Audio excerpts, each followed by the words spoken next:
함께 기도드리겠습니다. 아버지 하나님, 오늘도 우리 마음 한가운데 좌정하여 주셔서 새날을 새 마음으로 새 사람으로 살아감에 부족함 없도록 은혜를 더하여 주시옵소서. 주님의 붙드심 가운데, 주님의 인도하심 가운데 오직 복된 걸음으로 살아감에 부족함 없도록 주의 말씀으로 지도하여 가르쳐 주시는 은혜를 덧입을 수 있도록 이 시간 우리에게 함께하여 주시옵소서. 예수님 이름으로 기도합니다. 아멘. 오늘 우리에게 주시는 하나님 말씀은 사무엘하 1장 1절부터 2절 상반절의 말씀입니다. 사무엘하 1장 1절부터 2절 상반절 말씀을 봉독해 드리겠습니다. 하나님의 말씀입니다. 사울이 죽은 후에 다윗이 아말렉 사람을 쳐 죽이고 돌아와 다윗이 시글락에서 이틀을 머물더니 사흘째 되는 날에 한 사람이 사울의 진영에서 나왔는데 그의 옷은 찢어졌고 머리에는 흙이 있더라. 아멘. 오늘부터 사무엘하의 말씀을 나누게 되는데, 사무엘하는 사울이 죽은 후에 라고 말씀하며 시작합니다. 칼에 엎드러져 죽은 사울의 이야기로 시작하게 되는 오늘 말씀을 보면, 한편으로는 이방 나라인 블레셋과의 전쟁에서 죽은 것이니 실패한 듯 보이고 비극으로 보입니다. 이스라엘 초대 왕이 하나님의 백성의 손에서 보살핌 받다가 평안히 죽은 것이 아니라 전장에 나가 처참하게 죽었기 때문입니다. 그 사울의 진영에서 나온 사람이 옷이 찢어지고 머리에는 흙투성이인 모습이 사울 왕의 나라가 어떠한 나라였는지를 드러내 보여주는 것 같습니다. 첫 왕부터 이러하니 소망이 없어 보이지만 사무엘하는 바로 그 사울 왕이 죽은 후에 어떤 일이 펼쳐지게 되는지를 말씀해 줍니다. 즉 하나님 앞에 엎드려 기도하던 한나로 사무엘상이 시작했던 것을 기억해 본다면, 사무엘하의 말씀은 그 기도의 열매가 어떻게 맺히게 되는가를 보여주고 있는 것입니다. 괴로움과 억울함과 문제와 아픔 가운데 세상의 방법이나 판단, 자신의 능력이나 지위를 통해 감당하고 해결하려 하지 않고 오히려 그것을 가지고 하나님 뜻에 동참하고 말씀을 이루기 위해 눈물로 기도하며 자신을 쳐 복종한 그 한 사람. 그랬기 때문에 기도만 한 것이 아니라 젖된 아이를 하나님께 드리며 참으로 자기를 쳐 복종함으로 하나님의 응답을 살아냈던 그 한 사람 한나를 통해 역사하신 하나님으로 인해 어둠의 시대가 어떻게 막을 내리고 있는지 잘 보라는 말씀이 사울이 죽은 후에라는 말씀입니다. 그러므로 이 말씀은 여호와의 종 모세가 죽은 후에라고 시작하는 여호수아서나 여호수아가 죽은 후에라고 시작하는 사사기와 그 맥락을 같이 하고 있는 것입니다.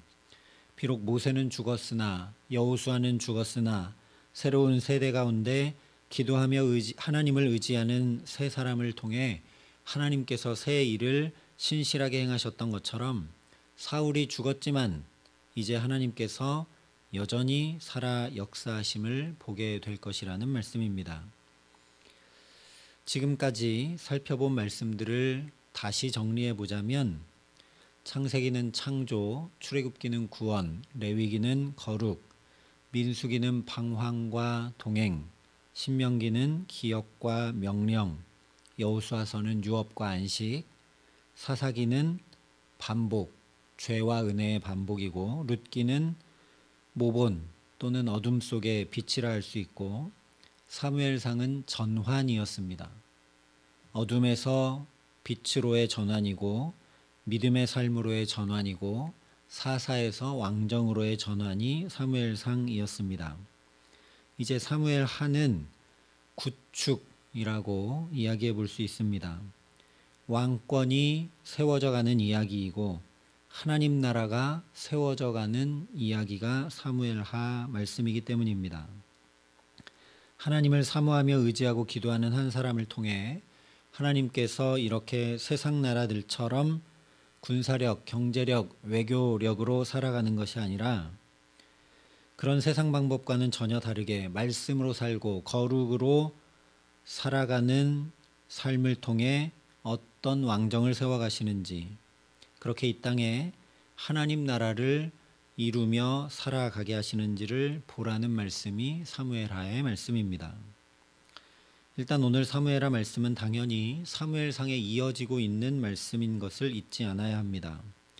그렇기 때문에 사무엘상 31장 말씀을 한마디로 요약하면서 사울이 죽은 후에라고 시작하고 있는 겁니다. 그러니 사무엘상 마지막 31장에서 전해주었던 이야기를 생각할 필요가 있는 것이죠. 사울의 죽음을 보며 어떻게 반응했는지를 사울의 무기 든 자, 블레셋 사람들, 이스라엘 사람들, 길앗 야베스 사람들을 통해 삶의 모습이 곧 죽음의 모습인 것을 살펴봤습니다. 오늘 사무엘하 1장의 말씀이 바로 거기에 이어지고 있는 말씀이라는 겁니다. 사울의 죽음을 보면서 다윗이 어떻게 반응하고 있는가로 사무엘하 1장이 시작하고 있습니다. 우리가 오늘 1장 말씀을 다 읽지는 않았지만 다윗은 시글락 성읍을 불사르고 아내와 자녀들을 납치해가고 괴롭힌 아말렉과 전쟁하느라고 사울이 죽었다는 소식을 사흘 후에서야 듣게 됩니다. 이 비보를 듣자마자 뒤에 11절 12절에 보면 자기 옷을 잡아 찢고 저녁 때까지 슬퍼하고 울며 금식합니다. 심지어 17절 이하의 말씀을 보면 사울을 위한 애가까지 지어 부릅니다. 물론 이런 모습은 사울 생전에도 다윗이 그랬던 것처럼 하나님의 기름 부음 받은 자로 끝까지 존귀하게 대하는 거죠. 그런데 이 반응은 바로 앞에 길앗 야베스 사람들의 반응을 떠올리게 합니다. 그들도 사울의 죽음 앞에 7일 동안 금식하며 애곡했기 때문입니다. 그러므로 다윗의 이 반응은 길앗 야베스 사람들이 그랬던 것처럼 사랑의 반응이라는 것을 알게 됩니다. 어찌 보면 사울은 원수이고 다윗이 기름 부음 받았음에도 불구하고 왕이 되지 못하도록 가로막은 당사자인데 그 죽음의 소식을 듣자마자 자기 옷을 잡아 찢고 슬퍼하고 울며 금식합니다. 인간적으로만 보면 평생의 원수와 다름없는 사울의 죽음에 대해서 다윗이 잘됐다라고 기뻐하는 것이 아니라 이처럼 사랑으로 반응하고 있는 겁니다. 길앗 야베스 사람들은 사울에게 사랑을 받고 구원을 경험했던 것에 대한 반응이었지만 다윗은 평생 사울로부터 미움받고 쫓겨다니며 코앞에 죽음을 경험했던 것임에도 불구하고 이렇게 행합니다. 그러므로 이런 다윗의 반응은 곧 자기를 부인하는 것과 같다라고 할 수 있습니다. 사랑은 자기의 유익을 구하지 않는 것이라 한 말씀 그대로 자기의 유익이나 기쁨과 만족과는 전혀 상관없이 사울의 죽음을 보고 진정으로 슬퍼하고 금식하며 애곡하는 것이기 때문입니다. 바로 이것입니다. 하나님 나라는 부단히 자기를 부인하고 주님의 말씀과 뜻을 이루고 행하는 이들에 의해 이루어져 갑니다. 예수님께서 누구든지 나를 따라오려거든 자기를 부인하고 자기 십자가를 지고 나를 따를 것이니라 분명히 말씀하셨습니다. 사울은 이와 정반대로 자기의 유익과 만족만을 구하며 살았습니다. 자기 이익에 반하면 아들 요나단이라도 거침없이 물리쳐버리고 그도 죽어 마땅하다고까지 얘기했던 사람이 사울이죠. 그러나 신약에 등장한 또 다른 사울은 나는 날마다 죽노라 선포합니다. 또한 내가 그리스도와 함께 십자가에 못 박혔나니 그런즉 이제는 내가 사는 것이 아니요 오직 내 안에 그리스도께서 사시는 것이라 고백했습니다. 날마다 나를 죽여야 하고 날마다 예수 그리스도로 살아야 합니다. 그렇지 않으면 구약의 저 사울 왕처럼 아무리 예수를 오래 믿어도 신앙의 발전이 없고 소위 말하는 실용주의, 인본주의, 과학만능주의의 삶, 이기적이고 사랑하지 않는 삶, 온갖 것을 다 행해도 허무로 다시 돌아가고 마는 삶을 살고 말게 됩니다.